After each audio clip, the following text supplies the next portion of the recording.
അപ്പൊ ഇന്ന് നമ്മൾ ഷോപ്പിങ്ങിന് പോവുകയാണ് കുറച്ച് ചെടികളൊക്കെ വാങ്ങിക്കാൻ വേണ്ടിയിട്ട്. ഇന്ന് അത്യാവശ്യം കുഴപ്പമില്ലാത്ത ക്ലൈമറ്റ് ആണ് കേട്ടോ. നല്ല വെയിലൊക്കെ ഉണ്ട്. സാധാരണഗതിയിൽ അങ്ങനെ നല്ല വെയിലൊന്നും കിട്ടാറില്ല. ഇതേ നമ്മൾ കുഞ്ഞുവാവേ ഞാനും ഹസ്ബൻഡുമായിട്ടാണ് പുറത്തേക്ക് പോകുന്നത് ഷോപ്പിങ്ങിന്.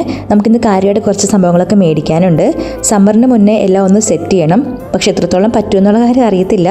അപ്പോൾ ഇത് നമ്മളുടെ പോകുന്ന വഴി ഇതാണ് കേട്ടോ. നമ്മളുടെ വീടാണെങ്കിൽ ഗ്രാമപ്രദേശത്താണുള്ളത്. നമുക്കിവിടെ കൗണ്ടി എന്നാണ് അതിന് പറയുന്നത്. അതുകൊണ്ട് തന്നെ ഭയങ്കര ഗ്രീൻ അറ്റ്മോസ്ഫിയർ ആണ് ചുറ്റും കാണാനായിട്ട്. സ്വന്തമായിട്ടൊരു വീടെന്ന് മനസ്സിൽ വന്നപ്പോൾ തന്നെ നമ്മൾ ആദ്യം പ്രിഫർ ചെയ്തിരുന്നത് കുറച്ച് കൗണ്ടി പ്രദേശത്തേക്ക് വേണമെന്നുള്ളതായിരുന്നു. കാരണം നമുക്ക് രണ്ടുപേർക്കും ടൗൺ ഏരിയസിനോട് വലിയ താല്പര്യം ഉണ്ടായിരുന്നില്ല.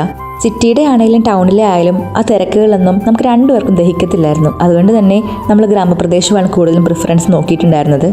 ഞങ്ങളെ സംബന്ധിച്ച് വീടെന്ന് വെച്ച് കഴിഞ്ഞാൽ ഒരു ലോട്ടറി അടിച്ചതുപോലെയായിരുന്നു. കാരണം എൻ്റെ ഡെലിവറിക്ക് കറക്റ്റ് 1 മാസം മുന്നെയാണ് വീട് റെഡിയായത്. നമ്മൾ അങ്ങോട്ട് മാറിയതൊക്കെ പെട്ടെന്നായിരുന്നു.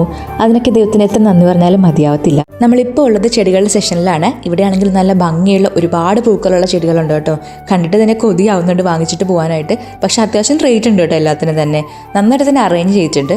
ഈ അടുത്ത കാലത്തൊന്നും ഞാനാണെങ്കിൽ ഒരുപാട് പൂക്കളുള്ള ചെടികളുള്ള സ്ഥലത്തൊന്നും പോയിട്ടില്ല. പൊതുവേ പണ്ട് പോയിട്ടുണ്ടായിരുന്നത് നാട്ടിലായിരുന്ന സമയത്ത് അർത്തുങ്കപ്പള്ളി പെരുന്നാളിൻ്റെ സമയത്ത് ഇങ്ങനെ പോയിട്ടുണ്ട്. അല്ലാണ്ട് ഈ അടുത്തൊന്നും ഇങ്ങനെ കണ്ടിട്ടില്ല. ഇവൻ കൊള്ളാല്ലേ ഈ ഒരു പൂവൻകോഴി. നല്ല രസമുണ്ട് കാണാനായിട്ട്. ശരിക്കും പറഞ്ഞു കഴിഞ്ഞാൽ പൂക്കൾ കണ്ടു കഴിഞ്ഞാൽ നമുക്ക് മനസ്സിൽ നല്ല സമാധാനം കിട്ടും. എവിടെ നാണം നിർത്തില്ല. പ്രകൃതിയുടെ ആ ഒരു കഴിവായിരിക്കും അത്.